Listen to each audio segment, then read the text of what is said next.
Covid के समय सबसे बड़ी जो समस्या आई थी और सबसे बड़ी जो बात आई थी वो थी कोल्ड चेन मेंटेन करने की, खास करके वैक्सीन को किस टेम्परेचर में मेंटेन किया जाए। हालांकि देश ने इसमें काफ़ी हद तक सफलता प्राप्त की, लेकिन आने वाले दिनों में ऐसी कोई समस्या ना आए, इसको लेके जो पूरी तैयारी की गई है वो क्या तैयारी है, उसके लिए बात करने के लिए हमारे साथ डॉक्टर रेनू मैम मौजूद है। मैम, एक बात बताएं कि ये जो पूरा सिस्टम है, ये क्या सिस्टम आप लोगों ने तैयार किया है? एक्चुअली जो सिस्टम है यहाँ पे national cold chain vaccine management resource centre का, वो एक टेक्निकल सपोर्ट देता है हमारे immunization division ministry of health and family welfare को, टू मेंटेन कि हमारी जो इम्यूनाइजेशन सप्लाई चेन है वो सुदृढ़ और सुचारू रूप से चलती रहे। तो उसमें डिफरेंट इनिशिएटिव्स की ज़रूरत पड़ती है, जैसे कि कैपेसिटी बिल्डिंग, कि हम स्किल बेस्ड ट्रेनिंग करें। जो भी हमारे प्रोग्राम मैनेजर्स हैं, जो भी हमारे टेक्नीशियंस जो रिपेयर मेंटेनेंस करते हैं कोल्ड चेन इक्विपमेंट्स की, उनको प्रॉपर स्किल्स हम दे सके थ्रू ट्रेनिंग। मैम, एक बात हम एक इक्विपमेंट को देखना चाहेंगे। ये सोलर बेस्ड इक्विपमेंट जो आप लोगों ने तैयार किया है, ये क्या इक्विपमेंट है और इसकी क्या खासियत है? एक्चुअली ये सोलर बेस्ड इक्विपमेंट कंपनी से सप्लाइड है। इसकी खासियत ये है कि इसमें 2 यूनिट्स हैं। इसमें हमारा आइस लाइन रेफ्रिजरेटर भी है और डीप फ्रीजर यूनिट भी है।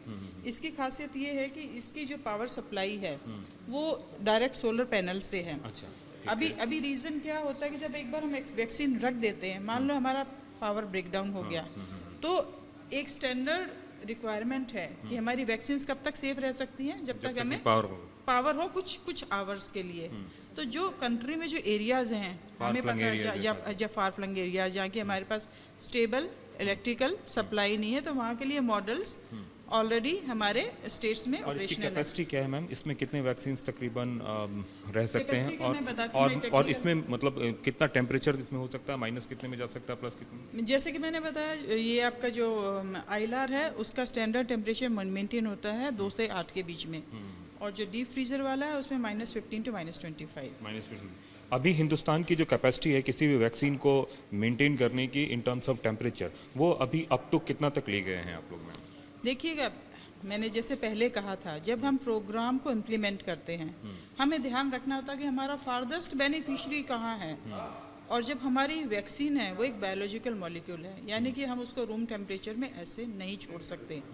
वो मैन्युफैक्चर से जैसे ही निकलती है, जब तक हमारे आखिरी बच्चे या गर्भवती महिला को वैक्सीन लग नहीं जाती, तो जो डिफाइंड टेम्परेचर रेंज है उसी में वो स्टोर होगी और उसी में वो ट्रांसपोर्ट भी होती है।